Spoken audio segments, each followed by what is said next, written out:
Bi za preživetje potrebovali več kot 3 planete Zemlja. Trajnost tako ne sme biti več samo floskula. In čeprav lahko marsikaj naredimo sami, pa bo pri spremembah potrebnih za naše preživetje ključna vloga podjetij. Ne gre zgolj za okolju prijazno delovanje, pač pa tudi družbeno odgovorno in ekonomsko. In v Sloveniji imamo na tem področju veliko znanja, pa tudi dobrih praks. Trenutno gledamo stol, ki je narejen iz odpadnega filca, ki je pa tudi sam narejen iz 80% plastenk. Gre se torej za to, da je ogljični odtis nižji zaradi najkrajše nabavne verige, zaradi tega tudi meso bolj sveže. Danes v bistvu z našo paro daljinsko ogrevajo približno 300 stanovanj. Uspešna podjetja že vključujejo trajnost v svoje poslovanje in to se jim tudi finančno izplača. Pri tem pa so bolj odgovorna do naše prihodnosti. Zato si prizadevamo tudi v naši hiši. Zagotovo ste se na primer kdaj že vprašali, kaj se zgodi z vso hrano pri snemanju Masterchefa. Tudi ta odgovor vas čaka v inšpektorju po oglasih. V športu pa tudi v razpletu. Isti ego.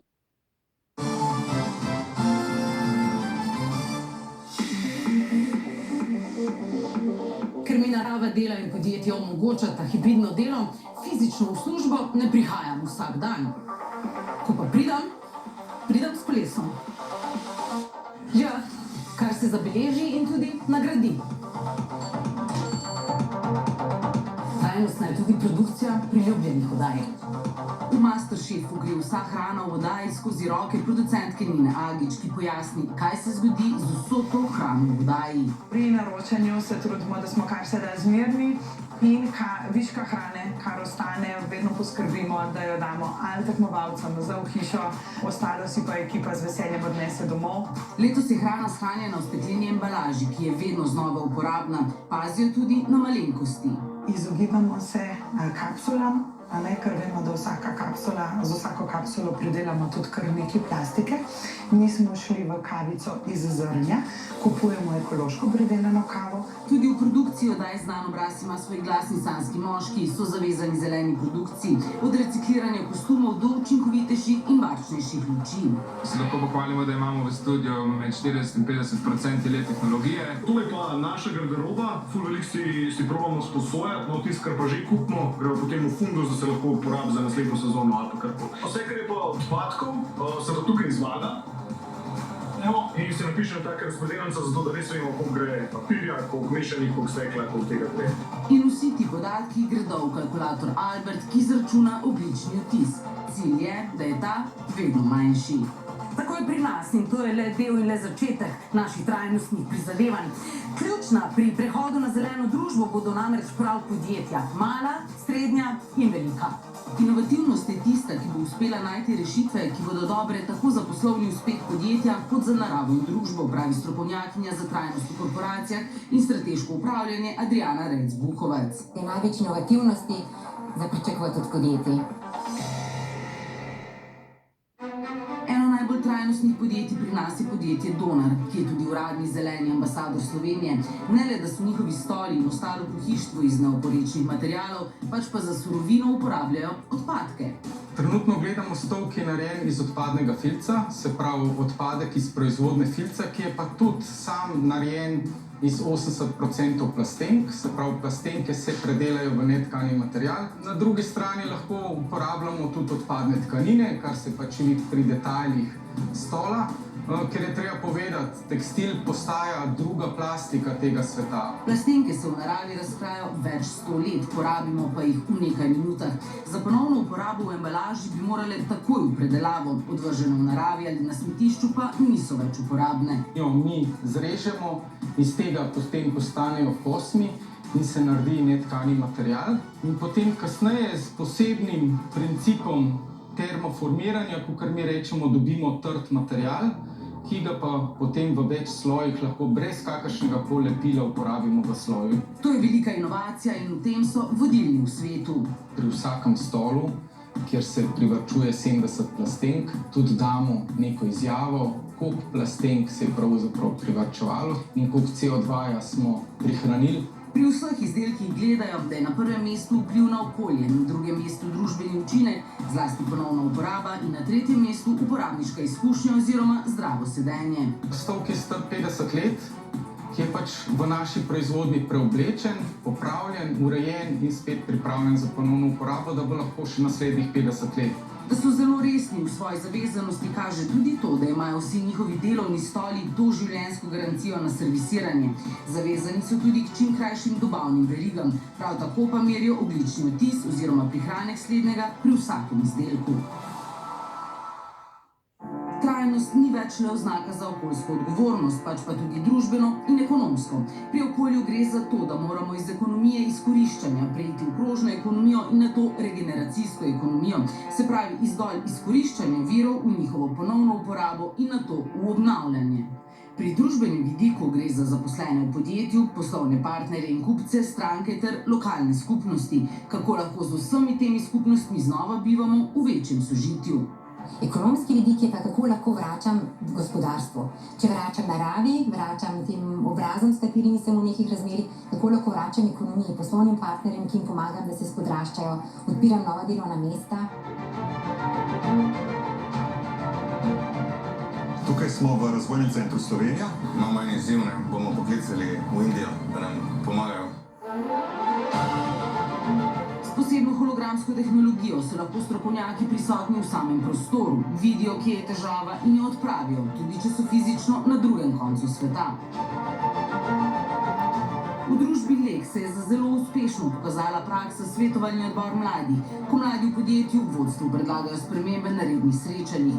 Posledica ene takšnih pobud je prav uporaba mešane resničnosti. Manj letimo, manj potujemo, zmanjšujemo okoljski vtis po tej plati, hkrati pa z uporabo te vrhunske tehnologije, ki je hkrati tudi motivacija našim sodelavcem za delo, presegamo prostorske omejitve. Na oddelku za biološka zdravila imajo zaposleno tudi ekologinjo Petro Zalokar. Sistematično zmanjšujejo porabo vseh materialov, kemikalij, topil, zato imajo status zelenega laboratorija. Zaposleni so ustanovili tudi zeleni tim, prostovoljno in aktivno zmanjšujejo porabo vode, količino odpadkov, porabo energije. Primer recimo na posamezne instrumente, ki jih uporabljamo, smo namestili pač take nalepke. Te nalepke v bistvu so nekako vodilo za naše sodelavce, a je zadeva, ki se nikoli ne sme ugasniti, da je pač to nekaj, kar se ugaša po vsaki uporabi. Zamrzovalne enote na primer ohlajajo le še na -70 in največ na -80 stopinj. To ocenjujemo, da bo približno na letni ravni prišlo do nekih 25% prihrankov. Čeprav večajo obseg proizvodnje v Leku, zmanjšujejo porabo energije in izpust toplogrednih plinov. Lani so ga zmanjšali za 8%, nastaja pa precej parnega kondenzata, ki so ga ponudili Energetiki Ljubljana. In danes v bistvu z našo paro daljinsko ogrevajo približno 300 stanovanj v povprečni velikosti 70 kvadratnih metrov v Ljubljani. Oziroma z drugo številko, na leto prihranimo približno 1000 ton izpustov ogljikovega dioksida in kar za 20 olimpijskih bazenov vode. Podjetja se enostavno morajo zavedati, da tudi najboljši trajnostni produkti ne bodo imeli ambasadorjev teh produktov, če zaposleni v podjetjih ne bodo zadovoljni. Zato so prakse ravnanja z zaposlenimi tako pomemben vidik trajnosti, pravi Adriana Rejc-Bukovac. Te morajo biti ljudem prijazne, vključujoče, spoštljive. Tudi se pogovarjamo o delovnem okolju, ki ljudi osrečuje, da se poživlja, ko greš na delovno mesto, da se vzdušja taka dobra, ne? Tudi strankami kupci morajo podjetja sodelovati bolj dolgoročno, vzpostaviti zaupanje, ne pa gledati zgolj na kratkoročni zaslužek. Tudi to je del trajnosti. V odnosu do kupca več poštenosti, tudi pri cenovnih politikah, več zaupanja na dolgi rok, ne pa takoj mesečno kvartalno poslovanje. Če so osnovni postulati trajnosti manjša poraba vsega, tudi manj kupovanja vsega, bi pri trgovcih pričakovali odpor do tega. Pa temu ni tako. Gre za zastarelo razmišljanje, potrdi generalni direktor Spar Slovenija David Kovačič. Tudi trgovci moramo slediti temu trendu, ki je usmerjen bolj v kakovost kot v kvantiteto, ker enostavno z tem stremenjem k samo večjim količinam smo vsi skupaj že na neke meje trčili. Eden od korakov, ki so jih v tem smislu naredili, je recimo ponudba mesa, ki ga odkupujejo direktno od pridelovalcev. Vemo, da marsikdo hodi kupovati na podeželje k kmetom direkt, kar je super, Ampak za tisti, ki pa nimajo časa ali pa jim je to malo preveč poti, smo pa mi ta projekt naredili. Kmeti vzredijo živali za mesom, ki ga nato tudi pripeljejo v njihove trgovine. Gre se torej za to, da je ogljični odtis nižji zaradi najkrajše nabavne verige, da je tega tudi meso bolj sveže. Pa tudi same kmetije, te so seveda dosti bolj okoljsko vzdržne kot pa te megafarme na Poljskem ali pa v Nemčiji. Govedino, na primer, dobijo iz koroških hribov. Zaradi tega, ker je to res višja kakovost, so tudi prodajne cene nekoliko više, ampak zato tudi rejci dobijo nekoliko več in pomembna je tudi dobrobit živali, živalim prijazna reja. Po novem, takoj po zaprtju ugasnejo vse luči trgovin, omejili so tako ohlajanje kot ogrevanje, ob tem pa imajo tudi že svojo prvo sončno elektrarno, več kot 2000 sončnih panelov z močjo 1 megawatt, ker želijo učinkovitejšo energetsko infrastrukturo, pojasni finančni direktor Jure Petkovšek. Z njo bomo za lastne potrebe proizvedli okoli 16% zelene, moram poudariti zelene, električne energije. In tako zmanjšali ogljični odtis za približno 500 ton na leto. Proizvedemo za približno 350 gospodinjstv porabe energije. Za te ukrepe se niso odločili le zaradi aktualne energetske krize in varčevanja, zatrjuje Petkovšek. To elektrarno so načrtovali že predtem. Energetika je samo eno področje, potem imamo tudi upravljanje z odpadki, smo tudi veliko ciljev sprejeli, pa potem embalaža. Kupcem pa omogočajo tudi nakup čistil in mil brez plastične embalaže. To je vse od praška za perilo oziroma gelje, do neke čistila za kopalnico, WC, splošno za površine, ko prah brišeš, do gela za prhanje. Prav tako suho sadje, oreščki. Tukaj tudi kakšne druge stvari, ko ponavadi niso, ne vem, češerika ali pa testenine, tudi lahko kupiš tu, Tudi pri sadju in zelenjavi sezonski poskušajo upoštevati čim krajše dobavne verige. Ti so recimo iz Ivančne Gorice, Tele so menda tam neki tuja, Na Šparovih policah so tudi testenine batasta iz sladkega krompirja, ki ga pridelujejo pri Mariboru. To so koreni, niso gomolji. In tile koreni, če imajo pogoje, kar je v bistvu več ali manj temperatura, rastejo v nedogled. Od njive do trgovine so trajnostni v več pogledih. Tule ne uporabljamo nobenih škropiv, sami pridelavi sladkega krompirja. Drugič imamo tudi kapljično namakanje. To je namakanje, kjer se porabi minimalna količina vode. Tretjič pa tudi pri sladkem krompirju nekje tam 60%, če imamo srečo, lahko pride na trgovske police. Ostali so preveliki, premali, preveč zviti. Potrošniki pa smo občutljivi in si želimo svetleče pridelke enotnih velikosti. In tu so našli rešitev. Le lučaj stran na njihovi kmetiji. Vse, kateri so preveliki, pa rekli v naslednjo sobo in ga predelamo v testenine. Bomo pogledali, kako to izgleda pri nas. Tale ima recimo okrog 2 kg, naši največji imajo tam 4-5 kg, to so res prave gorile, lahko rekli temu. In pač smo iskali rešitve in smo izumili te testenince. Ki so trajnostne tudi zato, ker so zelo hitro kuhane. Želeli bi si, da bi lahko šli v proizvodnjo povsem brez odpadkov, brez plastike. Če hočemo imeti brez alergensko, brez glutena, mora to biti res 100% zatesnjeno, zaradi tega smo šli v to varianto in tudi v tej varianti se da reciklirati. Matej Feguš pravi, da imamo v Sloveniji kar dober zakon o zelenem javnem naročanju, a je težava, ker birokrati o podrobnostih pogosto niso dovolj izobraženi, ter to, da je žal še vedno na prvem mestu cena, trajnostni izdelki pa so nekoliko dražji. Tukaj govorimo mogoče 10, 15, 20%, ampak seveda pri javnem razpisu to dejansko vpliva. Je pa vedno več dobrih praks, kjer pač tudi predvsem občine kot javni naročniki prepoznavajo ta vidik trajnosti. Nekaterim kupcem je najpomembnejša cena, vendar pa jih vse več gleda tudi na trajnostni vidik, ki se zlasti pri sadju in zelenjavi pozna tudi v samem okusu, kakovosti. Zato se tudi trgovcem splača. Se splača, ker so tudi prodajne cene malo višje, ampak obstaja segment ljudi, ki je pripravljen tudi to plačati. Tako dejansko tudi odločitve in navade posameznika vplivajo na večje spremembe. Podjetja jih zaznavajo in se nanje odzivajo.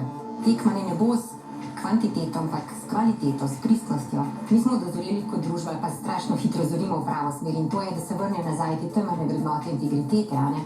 Pošteno, pravično, transparentno. Že pri stroških dolgo časa uporabljamo izraz obvladovanje stroškov, ne nižanje stroškov. Se ne rabite veliko šolati, da stroške nižate, a ne? Za obvladovanje stroškov, da počasneje rastejo kot obseg poslovanja potrebnega znanja. Slovenska podjetja ne morejo dosegati takšne ekonomije obsega, da bi zadostile globalnim potrebam. Imamo pa znanje, pravi Feguš, zato si želi, da bi država tudi prepoznala to znanje o trajnosti. In bi začeli pač to znanje izvažati po svetu. Treba je vedeti, da predvsem države tretjega sveta potrebujejo to znanje, ker si ne želimo, da grejo po naši poti potrošnje. Slovenci smo do 18. aprila porabili že vse vire, ki jih Zemlja obnovi v enem letu, tako da več kot 8 mesecev živimo v ekološkem dolgu. Če bi vsi na svetu živeli kot Slovenci, bi potrebovali več kot 3 planete v velikosti Zemlje. Največ naravnih virov porabijo v ZDA. Z njihovim načinom življenja bi potrebovali 5 planetov. Najmanj jih porabijo Indijci, ki bi jim zadostoval celo manjši planet, kot je Zemlja. Vse države na svetu pa bi v povprečju potrebovali približno 2 planeta. Slovenci smo letos vire za velikost ene Zemlje porabili skoraj 2 tedna prej kot lani. Jemljemo naslednjim generacijam. Pa tudi sebi. Dan danes se uspešnost ne sme meriti več zgolj s čistim dobičkom, pa tudi če se, trajnost se splača. Prihranek pri porabi vode je koristen za planet in za podjetje, a ne za poslovni izid. Vsak prihranek v energiji prav tako. Ko ustvarite delovno okolje, v katerem se ljudje dobro počutijo, imate manj absentizma. V vključujočem delovnem okolju se po študiji podjetja BetterUp iz lanskega leta poveča občutek pripadnosti in preko tega tudi do 50% zmanjša verjetnost neželenih odhodov. Delovna uspešnost je v študiji porasla za 56%, število dni bolniške pa je upadlo za 75%. Poleg tega zaposleni vedo več, imajo več boljših idej, kot je zgolj njihovo opisano delo.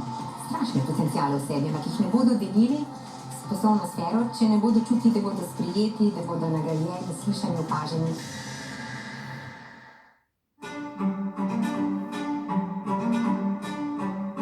Trajnost mora postati del našega DNK, pravi Matej Feguš, ki velike upe polaga v mlade. Ker vem, da nas otroci nenehno učijo o sortiranju odpadkov, ponovni uporabi in tako naprej. Si želim, da bi ta vzgoja, ki je, ne vem, v prvi triadi osnovne šole, pa potem se nadaljevala skozi cel sistem in predvsem, da bi tudi vsi zaposleni imeli to možnost, da jim pač delodajalec to omogoči, da se naučijo, kako ustvariti čim manj odpadka. Tudi v Leku so iz prakse ugotovili, da so pobude mladih sodelavcev zelo dobre, da jim lahko in morajo zaupati. Večina trajnostnih ukrepov pride od znotraj, od spodaj navzgor in že leta ugotavljajo, da se jim to dejansko splača. To ni več obremenitev za podjetja. Sploh ne, to je del našega življenja, kjer vsi z veseljem doprinašamo in potem tudi opažamo, kako ti ukrepi v bistvu konkretno doprinašajo k manjšim vplivom na okolje, recimo, kako boljšemu počutju v podjetju in podobno. Ni vse tako črno, kot se zdi na prvi pogled. Tudi v Sloveniji imamo veliko dobrih praks. Jaz sem zelo proti temu, da se ljudi straši z neko apokalipso. Predvsem se mi zdi, da je potrebno izobraževanje. Najbolj pomembno bi bila vzgoja, oziroma da bi ljudje tole spoznali, da vse, kar se sveti, skoraj nikoli ni boljše kot tisto, kar se ne sveti. Tudi poslovni. Komisija za poslovni in trajnostni razvoj ocenjuje, da bo do leta 2030 obseg poslovnih priložnosti, ki bodo temeljile na trajnostnih ciljih Organizacije združenih narodov, vreden vsaj 12 trilijonov letno. Adriana Rejc-Buhovac pravi, da imamo v Sloveniji izjemne potenciale. Veliko s podjetji delam in tako rada pohvalim. Krasne vodstvene kadre, fante in dekleta, odlične inženirje, polno idej, polno tudi tehnoloških rešitev, ki bodo pomagali hitreje odločitve sprejemati. Trajnostno ravnanje se vedno izplača, včasih je le treba gledati bolj dolgoročno. Tako na ravni držav, družbenih sistemov, podjetij, raznih družbenih skupin, kot tudi posameznikov. Vsi moramo ravnati trajnostno. Ves čas.